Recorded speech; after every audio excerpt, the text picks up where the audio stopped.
بسم اللہ الرحمن الرحیم بسم اللہ الرحمن الرحیم الحمدللہ رب العالمین والصلاة والسلام علی رسولہ محمد وآلہ واصحابہ اجمعین اما بعد۔ درس نمبر 56۔ آج کے سبق کا عنوان ہے مقدمہ توضیح حصہ نحو، تعریف حقیقی اور تعریف اسم میں فرق۔ توضیح کا مقدمہ تھا اور اس میں اصل کی تعریف اور فقہ کی تعریف اور پھر اصول فقہ کی تعریف یہ بیان ہوں گے۔ اس سے پہلے بحثوں میں اصل کی تعریف گزر چکی، الاصل ما یبتنی علیہ غیرہ، اور اب اصل کی دوسری تعریف المحتاج الیہ، اس سے متعلق بحث چل رہی ہے۔ اس ضمن میں علامہ صدر شریعہ رحمۃ اللہ علیہ نے یہ بیان کیا کہ تعریف کی دو قسمیں ہیں، یعنی جب کسی چیز کی تعریف کرتے ہیں تو اس کی دو قسم کی تعریفیں ہیں۔ ایک یہ ہے کہ تعریف حقیقی، اس جو نفس الامر میں اس کی جو حقیقت ہے اس کو بیان کرنا، اس کو تعریف حقیقی کہتے ہیں۔ اور ایک ہے کہ ایک چیز ہم نے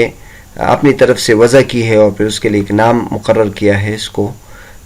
ماہیت اعتباری کہتے ہیں، اور اس کی جو تعریف ہوتی ہے اس کو تعریف اسمی کہتے ہیں۔ تو بہرحال تعریف کی دو قسمیں تھی، تعریف یا تو حقیقی ہوگی اور یا اسمی ہوگی۔ اس سے پہلے سبق میں اس سے متعلق کافی بات ہوئی، اور آخر میں یہ ہم نے ذکر کیا تھا، علامہ تفتازانی رحمۃ اللہ علیہ نے اس کی پوری وضاحت کی تھی کہ تعریف ماہیت حقیقی کس کو کہتے ہیں اور ماہیت اعتباری کس کو کہتے ہیں، اور پھر تعریف حقیقی کس کو کہتے ہیں اور تعریف اعتباری کس کو کہتے ہیں۔ تو یہ عبارت آپ کے سامنے ذکر کی تھی۔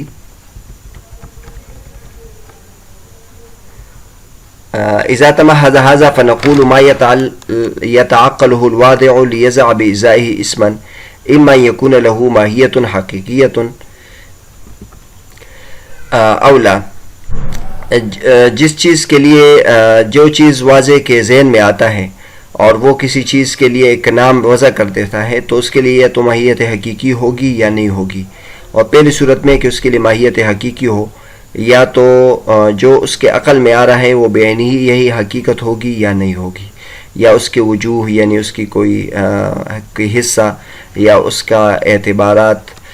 ہوں گے یا نہیں ہوں گے۔ پس ماہیت حقیقی کی تعریف اس اعتبار سے کہ یہ اس کی ماہیت حقیقی ہے، اس کو تعریف حقیقی کہیں گے۔ لہذا تعریف حقیقی کے لیے ضروری ہے کہ ماہیت حقیقی کی تعریف آپ کر رہے ہیں اور اس اعتبار سے کر رہے ہیں کہ یہ اس کی ماہیت حقیقی ہے۔ پھر جن الفاظ کے ساتھ آپ تعریف کر رہے ہیں یا تو ان کے تمام ذاتیات اس میں مذکور ہوں گے، یا بعض ذاتیات مذکور ہوں گے، یا بعض ارضیات مذکور ہوں گے، یا اس کا مرکب مذکور ہوگا۔ اور اگر منطق آپ نے پڑھی ہوگی، منطق میں ہم اس کو دلالت مطابقی، دلالت تضمنی اور دلالت التزام سے تعبیر کرتے ہیں، یعنی جو الفاظ آپ ذکر کر رہے ہیں یا تو اس کی عین حقیقت ہوگی، جیسے انسان کی تعریف حیوان ناطق کے ساتھ کرنا، اور یا اس کی بعض ذاتیات پر مشتمل ہوگی، جیسے انسان کی تعریف حیوان کے ساتھ ذکر کرنا، یا ارضیات کے ساتھ تعریف ہوگی، جیسے انسان کی تعریف ذاہق کے ساتھ کرنا، اور یا مرکب کے ساتھ ہوگی، جیسے حیوان ذاہق کے ساتھ اس کی کرنا۔ تو بہرحال ان میں سے کوئی بھی الفاظ کے ساتھ آپ تعریف کریں گے، لیکن آپ کا مقصد اس کی ماہیت حقیقی بیان کرنا ہے، تو اس کو تعریف حقیقی کہتے ہیں۔ اور ایک ہے کسی چیز کے نام کی وضاحت اور اس کے لفظ کی وضاحت کرنا، تو اس کو تعریف اسمی کہتے ہیں۔ جیسے مثلا کوئی کسی سے پوچھ لیتا ہے کہ غضنفر کس کو کہتے ہیں، اب غضنفر شعر کو کہتے ہیں، لیکن غضنفر کا جو نام ہے اس کا معنی اس کو نہیں آتا، تو اب اس صورت میں جو ہم اس کا معنی بتائیں گے کہ الغضنفر الاسد، تو یہ اس کا حقیقی معنی نہیں بلکہ یہ اس کا جو لفظی معنی ہے وہ ہم بتاتے ہیں۔ تو ہم لغت میں بہت ساری ایسی مشکل الفاظ کے جو معنی دیکھتے ہیں اور لغت جو ہمیں معنی بتاتا ہے تو وہ اسی قبیل سے ہوتا ہے، اس کو تعریف اسمی کہتے ہیں۔ تو بہرحال ایک تعریف حقیقی ہوتا ہے اور ایک تعریف اسمی ہوتا ہے۔ اور پھر تعریف اسمی کے مختلف طریقے، ایک تو یہ ہے کہ آپ کسی لفظ کے بارے میں آپ سے پوچھا گیا اور آپ اس کے لیے جو مشہور لفظ ہے وہ استعمال کریں۔ اب الغضنفر یہ غیر مشہور لفظ ہے، اسد اس کے مقابلے میں مشہور لفظ ہے، تو آپ نے غضنفر کا معنی کیا الاسد۔ اور یہاں کبھی کبھی ایسا ہوتا ہے کہ آپ ایسے ایک لفظ کے بارے میں پوچھ لیا جاتا ہے، اس میں اجمال ہوتا ہے، آپ اس کو تعبیر کے ساتھ اس کے جو اجمال ہے اس کو جملے میں تعبیر کر دیں. جیسے اصل کہتے ہیں ما یبتنی علیہ غیرہ، لیکن اصل میں یہ سب معنی چھپا ہوا ہے اور آپ نے اس کی تعبیر کی ما یبتنی علیہ غیرہ کے ساتھ. یہاں نقطے کی بات یہ بیان فرماتے علامہ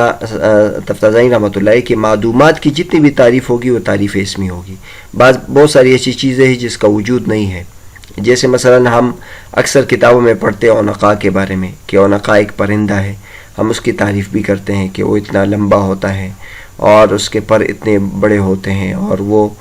بڑے بڑے جانوروں کو اٹھا کے اپنے منہ میں ڈالتا ہے. تو اس قسم کے، اور یہ اللہ تبارک و تعالیٰ کی چراگاہوں میں کسی ایک چراگاہ میں موجود ہے، لیکن یہ ساری فرضی کہانیاں ہیں، یہ موجود نہیں ہے اس قسم کا جانور اور ہم اس کی تعریف کرتے ہیں. تو معدومات کی جتنی بھی تعریف ہوگی یہ حقیقی نہیں ہوگی، کیونکہ حقیقی کے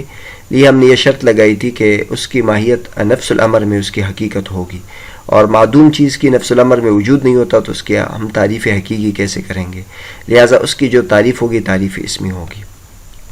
لا حقائق لها بل مفہومات، بلکہ اس کے مفہومات ہوتی ہے، اس کی حقیقت نہیں ہوتی. اور البتہ جو موجودات ہیں اس کی کبھی تعریف اسمی ہوگی اور کبھی حقیقی ہوگی، کیونکہ اگر آپ موجودات کی تعریف اس اعتبار سے کرنا چاہتے ہیں کہ اس کی حقیقت کیا ہے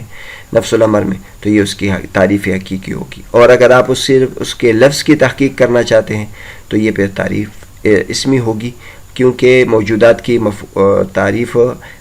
اس کے مفہومات بھی ہوتے ہیں اور اس کے حقائق بھی ہوتے ہیں، تو ہر اعتبار سے اس کی تعریف ہو جائے گی. اس عبارت کی کچھ تشریح پچھلے سبق میں بھی کی تھی،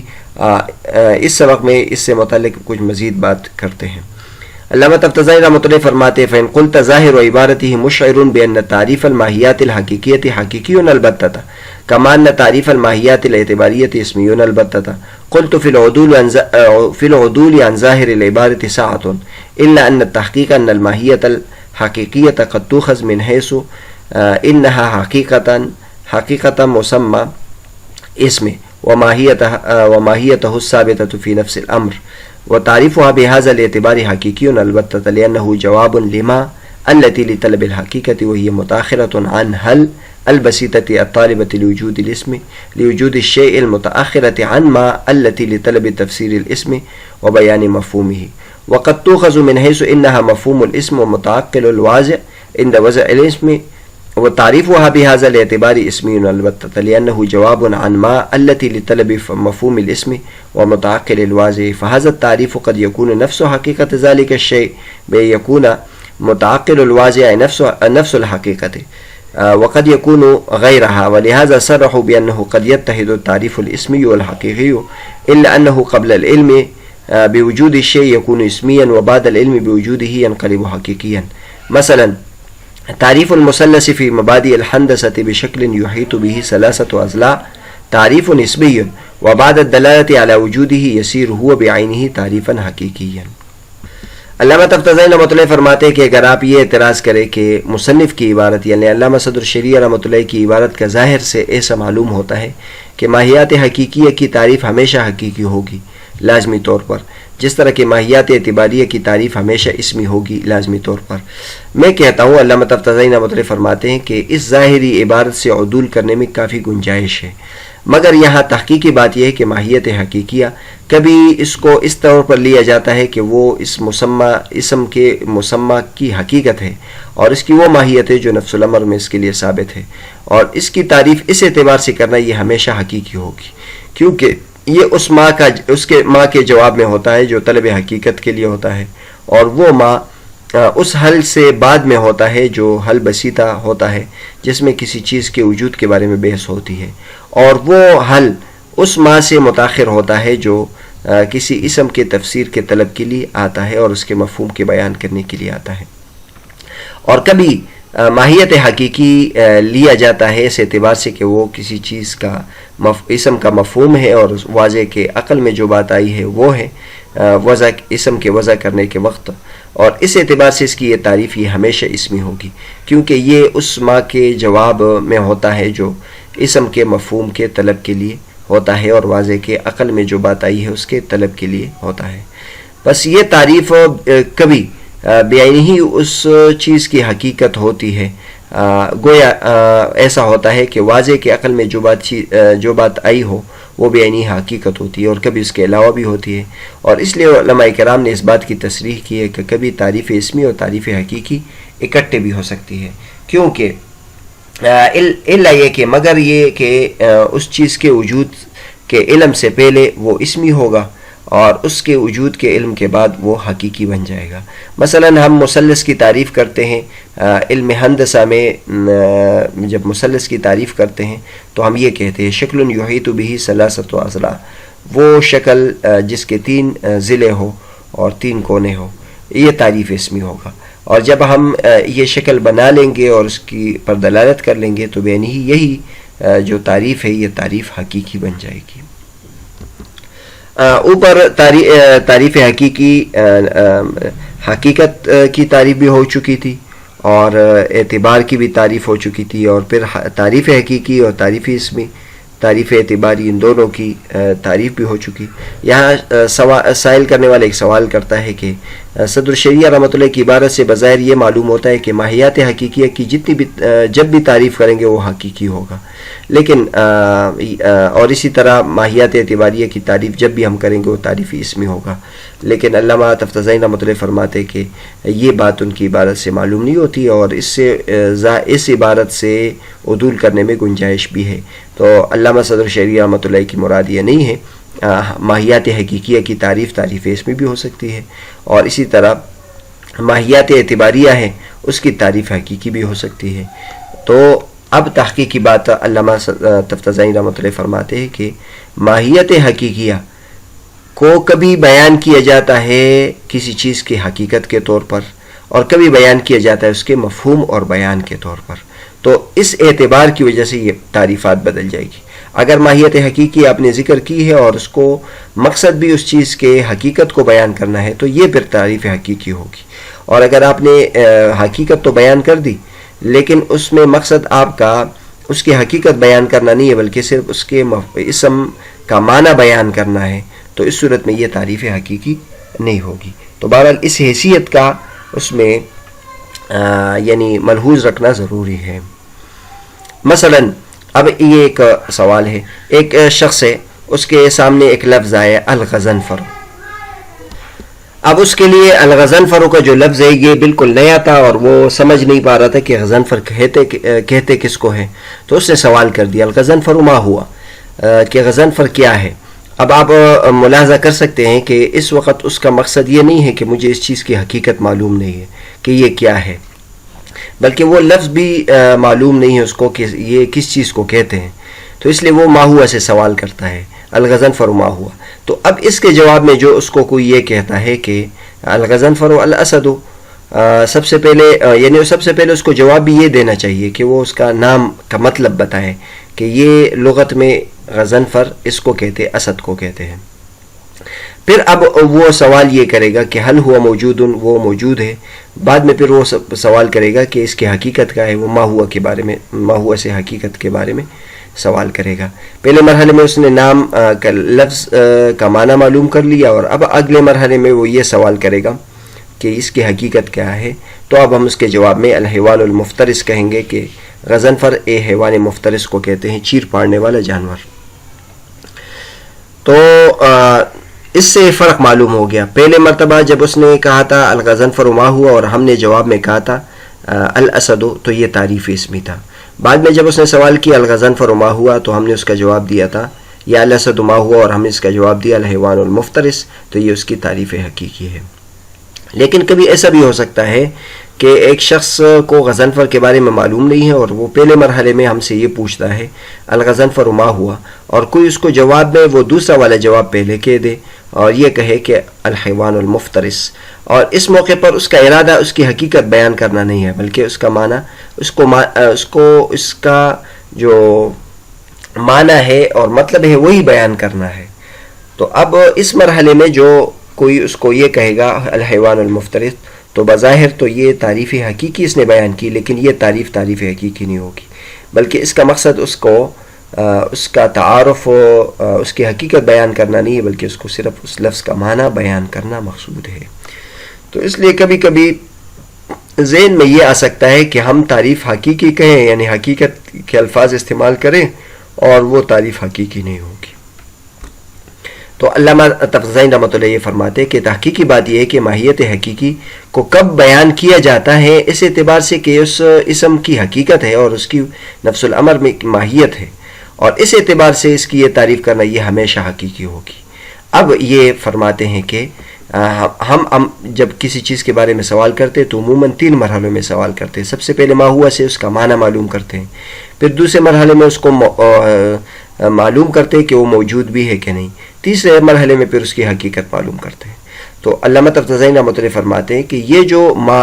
اس ما کے جواب میں ہے جو طلب حقیقت کے لیے ہے، اور یہ ما اس حل کے بعد ہوتا ہے جو بسیطہ ہوتا ہے اور وہ کسی چیز کے وجود کو طلب کرنے کے لیے ہوتا ہے، اور پھر یہ حل اس ما کے بعد ہوتا ہے جو کسی چیز کے نام کو کی طلب کرنے کے لیے کہ اس کا معنی کیا ہے اور اس کا مفہوم کیا ہے. لیکن کبھی یہ تو ایسا ہوتا ہے، لیکن کبھی ایسا ہوتا ہے کہ کسی حقیقت کو ذکر کیا جاتا ہے اس اعتبار سے کہ یہ اس اسم کا مفہوم ہے اور واضح کے ذہن میں وضع کے وقت جو آیا ہے وہ ہے، تو اس اعتبار سے پھر یہ تعریف اسمی ہوگی، کیونکہ یہ اس ما کے جواب کے میں ہے جو صرف نام کے مفہوم کے لیے اور واضح کے عقل میں جو بات آئی ہے اس کے طلب کرنے کے لیے ہے. اور چونکہ یہ تعریف کبھی اس کی حقیقت ہوتی ہے، بینی وہی ہوتی ہے، اس لیے بظاہر ذہن میں آتا ہے کہ یہ تعریف حقیقی ہے، ورنہ یہ تعریف حقیقی نہیں ہے. اس لیے علماء کرام نے یہ بات کی تصریح کی ہے کہ کبھی تعریف اسمی اور تعریف حقیقی اکٹھے ہو جاتا ہے. اور مثلا یہ بھی ہو سکتا ہے، اس کی دوسری مثال ہم یہ ذکر کر سکتے ہیں کہ شخص ہے، اس کا نام حیوان ناطق ہے، اور کوئی ہم سے پوچھے کہ یہ کون ہے، اور ہم کہیں کہ یہ حیوان ناطق ہے، اور پھر بعد میں ہم اس سے اس کی حقیقت کے بارے میں پوچھے تو ہم حیوان ناطق ذکر کریں. تو اب پہلے مرحلے میں جو ہم نے حیوان ناطق کا کہا تھا یہ اس کی صرف تعارف تھا، اور دوسرے مرحلے میں جو ہم نے اس کا حیوان ناطق ذکر کر دیا اس کی حقیقت ہے. تو تعریف اسمی اور تعریف حقیقی کبھی اکٹھے ہو سکتا ہے، مگر کسی چیز کے وجود سے پہلے وہ اسمی ہوگا اور اس کے وجود کے علم کے بعد وہ حقیقی بن جائے گا. یہاں ایک بہت بہترین مثال سے سمجھا رہے ہیں. مثلا علم ہندسہ ہے، علم انجینئرنگ میں مختلف نقشے اور مختلف جو شکلیں اس کے بارے میں بحث کی جاتی ہے. تو مثلث تکون کو کہتے ہیں. تو اب مثلث کی تعریف کوئی پوچھ لے کہ مثلث کس کو کہتے ہیں، تو ہم تعریف کریں شکل یحیط بہ ثلاثۃ اضلاع، یہ اس شکل کو کہتے ہیں جو 3 ضلعوں والا ہو. تو جب ہم یہ تعریف کریں گے تو یہ تعریف اسمی ہوگا، یہ اس کا لغوی معنی ہوگا. لیکن جب ہم بورڈ پر وہ مثلث کی شکل بنا لیں گے اور اس کی رہنمائی ہو جائے گی، اور اب ہم یہ اس کو کہیں گے کہ شکل یحیط بہ ثلاثۃ اضلاع ہندسہ، علم ہندسہ اس کو علم تعریف مثلث اس کو کہتے ہیں، تو وہ تعریف حقیقی بن جائے گی. تو بہرحال آج کے سبق میں ہم نے بنیادی طور پر یہ بحث تو چل رہی ہے کہ امام راضی رحمۃ اللہ علیہ نے اصل کی تعریف محتاج الیہ کے ساتھ کی ہے، اور مصنف کا اس پر تبصرہ ہے صدر الشریعہ رحمۃ اللہ کا یہ تعریف دخول غیر سے معنی نہیں ہے. مصنف نے اس کے لیے ایک تمہید ذکر کی ہے کہ تعریف 2 قسم کی ہے، ایک تعریف حقیقی، ایک تعریف اسمی. اور تعریف حقیقی اور تعریف اسمی ہو دونوں میں دخول غیر سے معنی ہونا، اپنے افراد کو جامع ہونا یہ ضروری ہے. پھر اس ضمن میں تعریف حقیقی اور تعریف اضافی کی تعریف حقیقی اور تعریف اسمی کی تعریفات چل رہی تھی، تو یہ تعریفات کی وضاحت یہاں تک ہو گئی.